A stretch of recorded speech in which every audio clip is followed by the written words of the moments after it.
We should first have a quick basic discussion on jazz harmony again, just with the idea that we stress the importance of seventh chords. All right, that the majority of the harmony we'll look at is all at a minimum based on seventh chords and typically have extensions past that. All right, we'll start with major. And remember that if you see a major chord, in this case C major, you might see any of the following notations.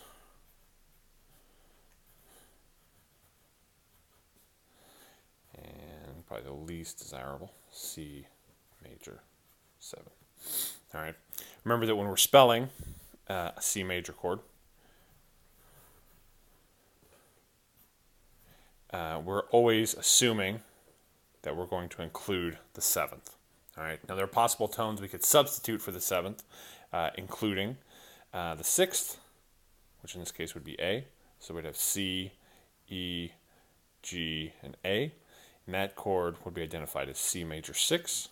But we still view it as a seventh chord because the sixth in this case is just a substitution for the seventh. All right. Second sort of major area we would call minor. Right, and we have C-7, which means C minor 7. Sometimes you'll see M-I-N. Sometimes you'll see a lowercase m.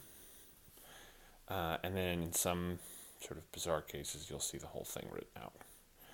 All right. Generally, these are most desirable to least desirable. All right, when it comes to notation. And then, of course, when we're writing out a C minor chord, C, E flat, G, B flat. Similar to with the major chord, there are actually two possible substitutions for the seventh that you might see.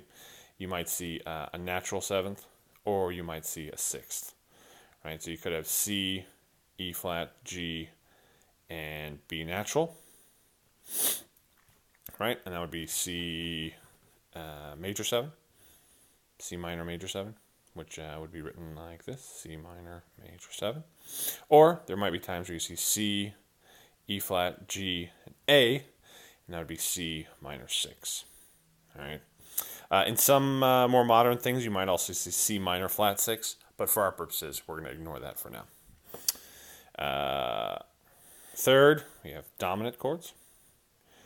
All right, dominant chords align with the Mixolydian mode, and this is where you'll see the letter and then go straight to the number. Right. So if it's just a seventh chord, you'll see it written as C7. You won't see it notated any other way. If you do, it's just complete extra work. Sometimes, in some sort of bizarre examples, you might see C, and then somebody will actually write Dom 7. But that's completely unnecessary. It sometimes can be a little confusing, separating the difference between these seventh chords, because the bass triad is the same. Right? With a dominant chord, we have C, E, and G, but our seventh is lowered, so we have B flat. All right. C.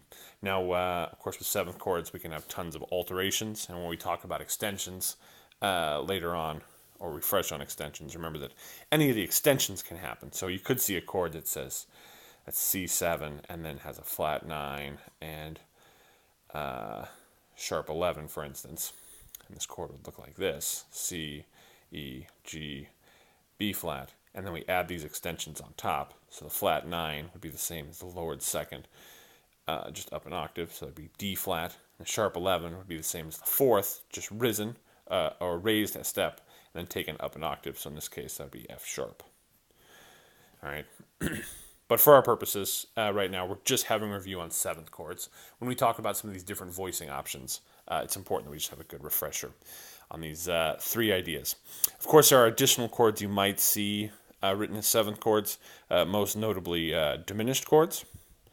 Diminished chords can be a bit confusing when we're reading them in jazz music, because sometimes we don't fully know what the composer or arranger intended. For instance, if you saw C diminished, that could just be referring to a C diminished triad. Right? If you saw C diminished 7, generally we assume that's just going to be a 4-note chord and going to include an additional minor third on top. So in this case, we would have A or B double flat, depending on how you want to spell that. We don't generally care as much how we spell things in jazz as we do with regards to classical theory. We're more care about the chord quality itself. All right.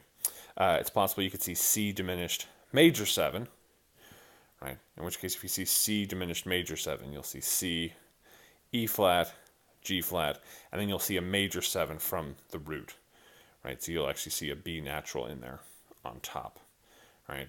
And all these have sort of their own sort of unique sounds, but can be confusing because sometimes somebody might write that and they actually intend that or that, all right? This is a good summary of 7th chords. We're now going to move on to talking about 4-way closed voicings.